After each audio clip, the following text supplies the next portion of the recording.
Hello student, today we are going to study next topic in capacitor. Dielectrics topic है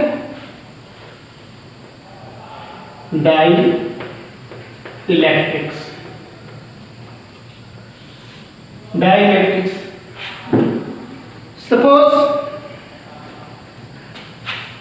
you have a formula to find amount of charge in capacitor Q is equal to C into V and capacitance C is equal to Q divided by V. ये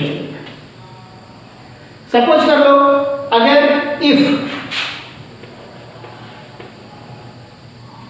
the space between the plate is air, then C0 is equal to Q upon V. ये value या Q0 upon V0 and if any dielectric material place between the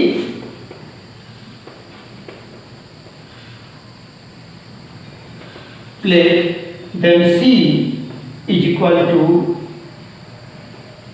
K into Q upon V. That means C is equal to K into C0 R हमें लिख सकते हैं dielectric constant where K is dielectric constant.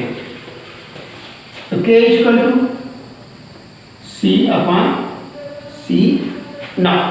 That means dielectric constants of the material is equal to the ratio of the capacitance of the conductor when the slab or dielectric material medium is present is to the capacitance of the capacitor when space between the plates be filled with air or कह सकते हैं आप vacuum.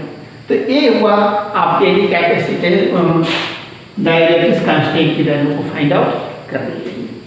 अब इसके बाद आता है polar और नॉन पोलर. इसके बाद है पोलर और non polar.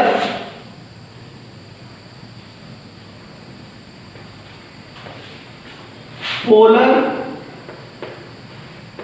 And non polar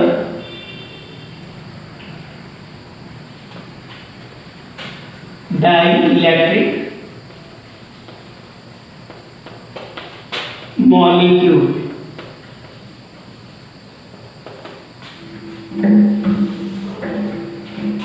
polar and non polar dielectric molecules. That means जो डाइलेक्ट्रिक मॉलिक्यूल जो डाइलेक्ट्रिक मटेरियल्स यूज किए जाते हैं उनके बारे में पोलर, उनकी पोलरिटी और नॉन पोलरिटी के बारे में बात की जा रही है. देखिए सबसे पहले polar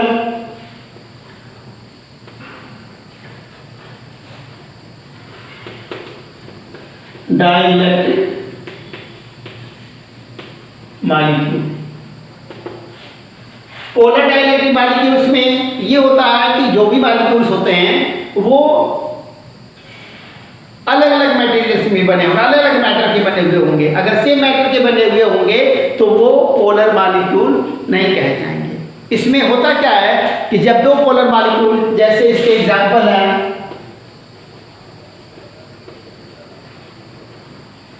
HCl H2O HCl H2O CO NH and NH3. NH3. अब इसमें इनको हम पोलर मॉलिक्यूल इसलिए कहते हैं क्योंकि देखिए इसमें दो है एटम्स हैं, एक है हाइड्रोजन और दूसरा है क्लोरीन। हाइड्रोजन पे पॉजिटिव चार्ज है और क्लोरीन पे क्या है, नेगेटिव चार्ज है। तो इस पॉजिटिव और नेगेटिव चार्ज के ड्यू टू इसमें जो सेपरेशन होगा एक इनफाइनाइट नहीं होगा, एक फाइनाइट सेपरेशन होगा। सेपरेशन जो होगा फाइनाइट होगा, जिसको हम मेजर कर सकते हैं या जो भी होगा 10 के आधार का होगा। तो ये जो है एक पॉजिटिव चार्ज है, एक नेगेटिव चार्ज है। जितने का पॉजिटिव चार्ज है उतने ही का यहाँ पे क्या होगा, नेगेटिव चार्ज होगा। तो इसके ड्यू टू एक डाइलेक्ट्रिक मोमेंट वर्क करेगा जिसकी डायरेक्शन जो होगी नेगेटिव से पॉजिटिव की होगी। अगर यही पे डाइलेक्ट्रिक मोमेंट डाइपोल मोमेंट जो है, डाइपोल मोमेंट P की वैल्यू जो होगी वो क्या, अगर 0 होती तो मॉलिक्यूल्स जो होते हैं नॉन पोलर होते हैं, लेकिन यहाँ पे इसकी वैल्यू 0 नहीं है, इसलिए इसको हम क्या कहेंगे, पोलर मॉलिक्यूल कहेंगे। AHCl के लिए है, वैसे H2 के लिए हम देखें O हो गया, H हो गया और H हो गया। तो यहाँ पे H का पॉजिटिव चार्ज, ऑक्सीजन का नेगेटिव चार्ज। यहाँ पे एक डाइलेक्ट्रिक है, यहाँ पे इस पे डायरेक्ट मोमेंटम भी इधर वर्क करेगा, यहाँ पे जो वर्क करेगा नेगेटिव से पॉजिटिव की ओर वर्क करेगा। तो नेट और इसका जो होगा सेम, इसका कुछ नहीं होगा। डाइलेक्ट्रिक दोनों पॉजिटिव चार्ज होंगे तो ये डाइपोल नेगेटिव की तरह बिहेव नहीं करेगा। तो इसके ड्यू टू अगर हम मेंशन करते हैं एक डाइवेक्टर क्वांटिटी है, एक की डायरेक्शन ये है, दूसरे की डायरेक्शन क्या है, यह है, तो इसके बीच में इसका रिजल्टेंट होगा जो कि प्लस आयन हाइड्रोजन आयन को ज्वाइन करने वाली लाइन के परपेंडिकुलर होगा। वहीं पे अगर हम CO की बात करते हैं, यहाँ कार्बन है, यहाँ पे ऑक्सीजन है, कार्बन पे पॉजिटिव चार्ज, ऑक्सीजन कितना ही negative charge.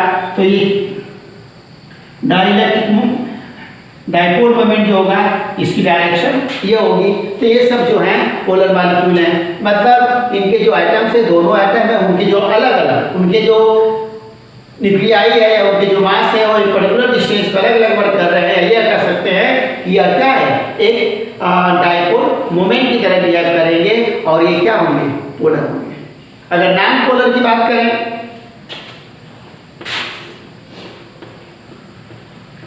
Non polar dielectric molecule, इसमें CO2 को देखिए, CO2 को देखें, यहाँ पे कार्बन, ऑक्सीजन, यहाँ पे पॉजिटिव चार्ज, यहाँ पे नेगेटिव चार्ज, यहाँ पर भी नेगेटिव चार्ज है। यहाँ पे भी डाइपोल मोमेंट वर्क करेगा, एक डाइपोल ये हुआ, एक डाइपोल ये हो रहा है। इसके ड्यू जो मोमेंट होगा इसकी डायरेक्शन ये होगी और इसके जो होगा इसकी डायरेक्शन जो होगी ये होगी। तो जो इसका रिजल्टेंट होगा दोनों इक्वल और अपोजिट डायरेक्शन में वर्क कर रहे हैं, तो नेट P जो होगा ये वैल्यू क्या होगी, 0 होगी। इसके ड्यू टू हम क्या करेंगे, इसको कहेंगे कि ये नॉन पोलर मॉलिक्यूल है। वैसे ही H2 के लिए करें, हाइड्रोजन और यहाँ पर भी हाइड्रोजन है, तो इनका सेपरेशन जो होगा हाइड्रोजन मॉलिक्यूल से इनका सेपरेशन बहुत ही कम होगा। तो डाइपोल मोमेंट यहाँ पे जो होगा क्या होगा, 0 होगा और इसको हम कहेंगे नॉन पोलर मॉलिक्यूल। फिर electric polarization of the dielectric material, electric polarization of the dielectric material. Electric polarization of the dielectric material के लिए अगर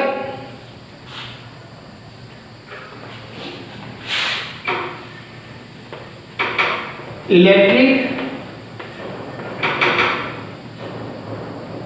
पोलराइजेशन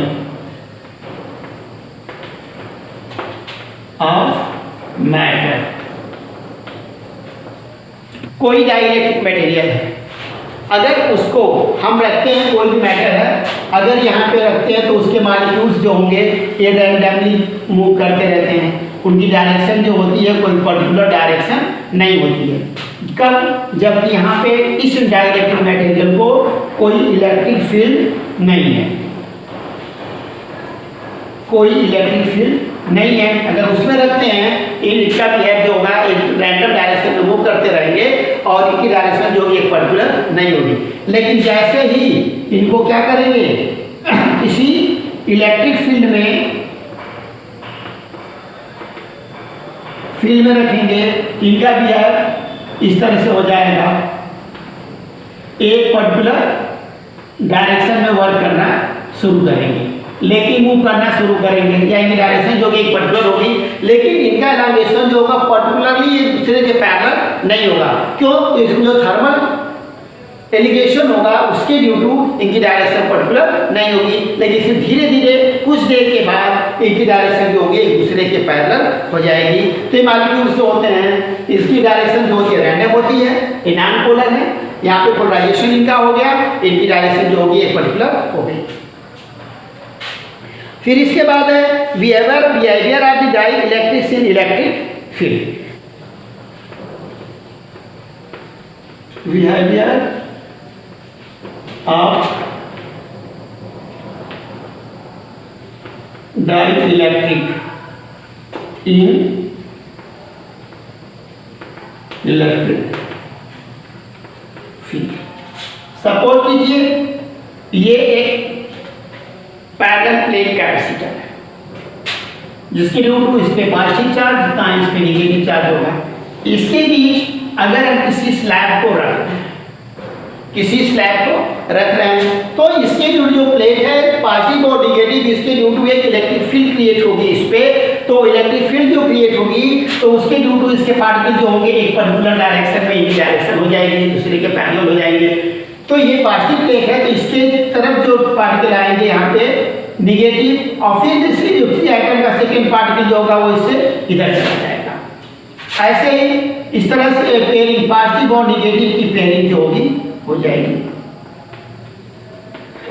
और यहाँ पे जो होगा निगेटिव चार्ज है जिसके ड्यू टू इधर पॉजिटिव और इधर निगेटिव, इधर पॉजिटिव इधर negative, positive negative, positive negative, positive negative, इस तरह से बिहेव करेंगे। तो इस तरह से हमें देख रहे हैं कि यहाँ पे एक पेयर बन जा रहा है, जितने भी एटम्स हैं इसमें पॉजिटिव और निगेटिव का जो है एक पेयरिंग हो जा रही है, एक पेयर यह हुआ, एक पेयर ये, इस तरह से इनका एक चीज बन जाएगी।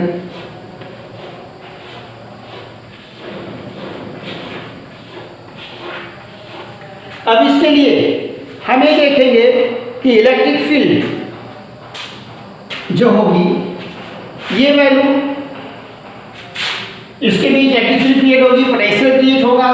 तो ई कब electric field when dielectric slab place between the conductor, इसका रेशियो, और जब उसके बीच डाइइलेक्ट्रिक स्लैब नहीं रखा गया है इलेक्ट्रिक फील्ड और पोटेंशियल दोनों का रेशियो जो होगा वह क्या होगा, इक्वल होगा, जो किसको रिप्रेजेंट करेगा,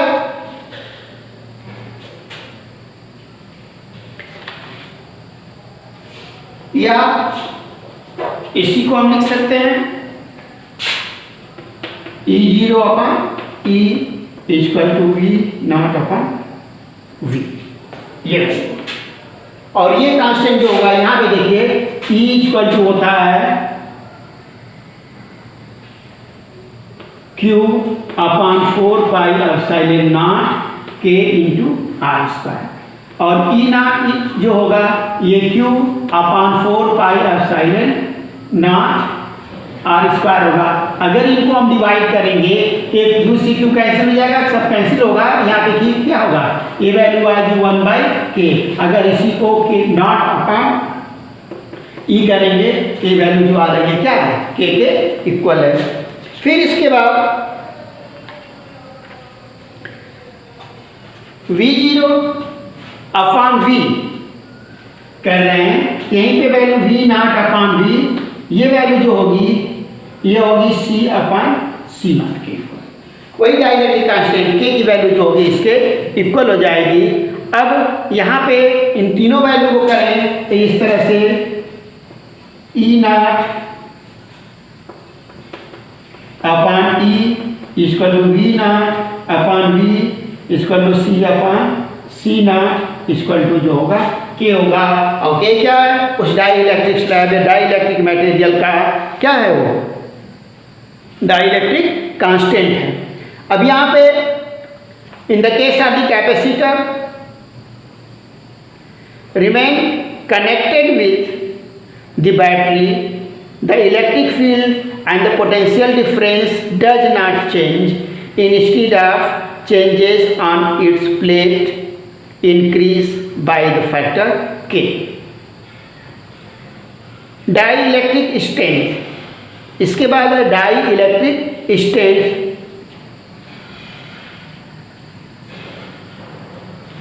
dielectric strength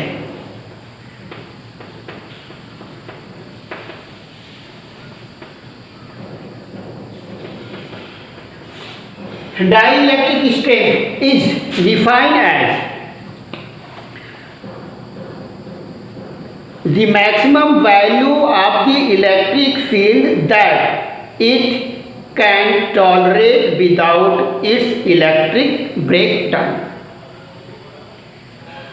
Dielectric strength is defined as the maximum value of electric field that it can tolerate without its electric breakdown.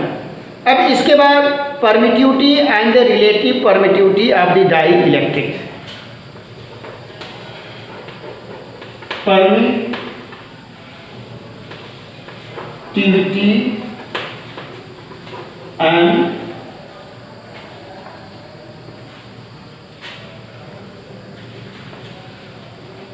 relative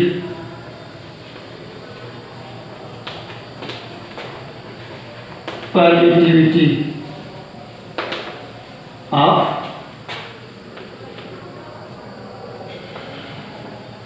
dielectric.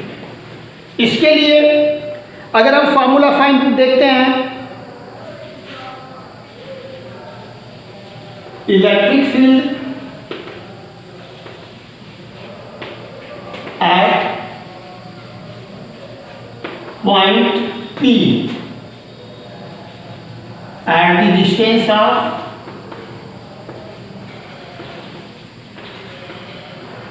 R from charge, when it placed in air, that is E naught is equal to Q upon 4 pi epsilon naught R square. When it placed in dielectric medium,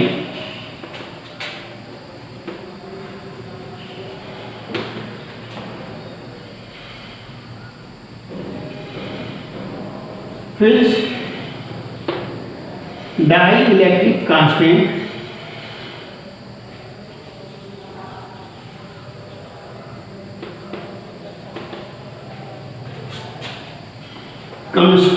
is K, तो E is equal to Q upon 4 pi epsilon naught K upon R square। यहाँ पे यही permittivity है, यहाँ पे metal medium के लिए है, तो इसको अगर डिवाइड करते हैं E not upon E equal to epsilon not K upon epsilon not होगा, ये कैंसिल हो गया। अब इसी वैल्यू को हम क्या मेंशन कर सकते हैं,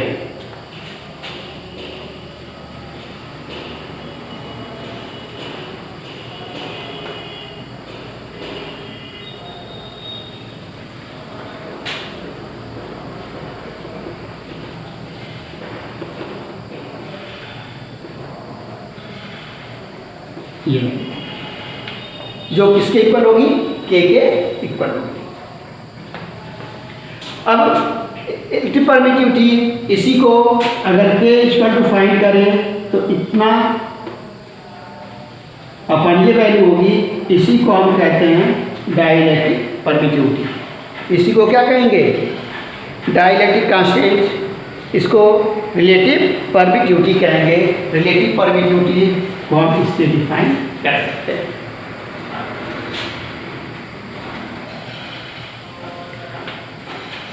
ये टॉपिक कंप्लीट हुआ, कैपेसिटेंस चैप्टर भी कंप्लीट हुआ। नेक्स्ट टॉपिक नेक्स्ट है।